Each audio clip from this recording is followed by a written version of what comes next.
Hello everyone, welcome to my new blog. তো আজ আমরা সকাল সকাল বেরিয়ে পড়েছিলাম নাথুলা পাসের উদ্দেশ্যে। মোটামুটি 14,000 ফিট উঁচু এই জায়গাটায় আমরা পৌঁছচ্ছিলাম। আর এই হচ্ছে সেই রাস্তাটাই এত সুন্দর লাগে।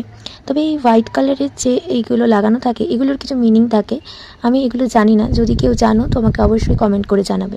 যাওয়ার পথে পড়েছিল এই কাঞ্চনজঙ্ঘার ভিউটা। তো এখানে আমরা খানিকক্ষণ গাড়ি দাঁড় করাই এবং কিছু ফটো তুলি। বলতে পারো সেদিন আমরা খুবই লাকি ছিলাম, কারণ কাঞ্চনজঙ্ঘার ভিউটা ছিল একদম ক্লিয়ার, কোনো রকম মেঘ ছিল না। যাই হোক, ওখান থেকে তাড়াতাড়ি করে কিছু ফটো তুলে নিয়ে আমরা আবার গাড়িতে বসি এবং আমরা আরেকটু রাস্তা জার্নি করে আমাদের যেতে হবে নাথুলার উদ্দেশ্যে। তো রাস্তাটা থেকে ড্রাইভার আঙ্কেল আমাদের অনেক কিছু আমাদের অ্যাডভাইস দিয়েছিলেন, সেগুলো ফলো করা অবশ্যই উচিত। প্রত্যেকেই অবশ্যই সেই গাইডলাইনগুলো ফলো করুন, কারণ যারা ওখানে যায়, যারা ওখানে থাকে, তাদের থেকে বেটার সেই জায়গাটাকে আর কেউ চেনে না।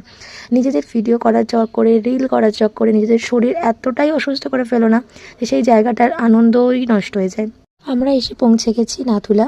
ওই যে দূরে ইন্ডিয়ান ফ্ল্যাগ দেখা যাচ্ছে, এই দিকটা ইন্ডিয়া আর ওই দিকটা চায়না। তো যাই হোক, এইখানে এসে বেশি ভিডিও নেওয়া বারণ ছিল, তো পুরো ক্লিয়ার ভিডিও আমি নিতে পারিনি।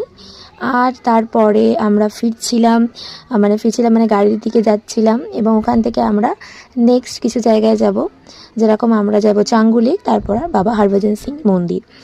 তো এখানে একটা কথা বলে রাখি যে এখানে এলে অবশ্যই কর্পূর ক্যারি করবে, কারণ যার যতই না শ্বাসকষ্ট হোক, কিন্তু নাকটা হালকা হালকা জ্বালা করা, মাথা ভারী হয়ে যাওয়া, একটু শ্বাসের প্রবলেম হবে। আর যাদের একটু প্রবলেম থাকে শ্বাসের, আমি বলবো তাদের নিচ থেকে একটা অক্সিজেন ছোটো বোতল নিয়ে নিতে, কারণ ওপরেও পাওয়া যায়, কিন্তু ওপরে প্রাইসটা অনেক বেশি হাই এবং এমার্জেন্সি রাস্তাতে কিছু হলে তখন কোনোভাবেই সেটা সামলানো মুশকিল হয়ে যাবে। তারপর ওই যে দূরে দেখা যাচ্ছে চাঙ্গু লেক।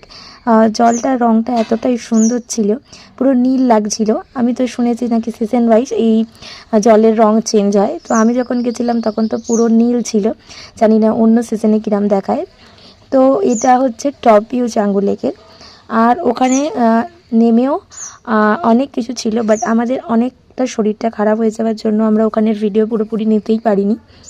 যাই হোক, তারপরে আমরা এসে গেছিলাম বাবা হরভজন সিং মন্দিরে। আর এই সেই ফ্ল্যাগ থাকাটা খুব স্বাভাবিক, এবং যাদের জন্য আমরা ইন্ডিয়ার ভিতরে এত প্রোটেক্টেড ফিল করি, এত সিকিওর ফিল করি, তারা হচ্ছে ওই মানুষগুলো, এবং যাদের আত্মবলিদানের জন্য আমরা আজ এত ভালোভাবে বেঁচে আছি। তো যাই হোক, এরপর আমরা ফিরছিলাম। আর এই পড়ন্ত রোদ পার্কে একটা আলাদা সৌন্দর্য দিয়েছিল। চলো আজকের জন্য এইটুকুই, দেখা হবে নেক্সট ব্লগে। টাটা।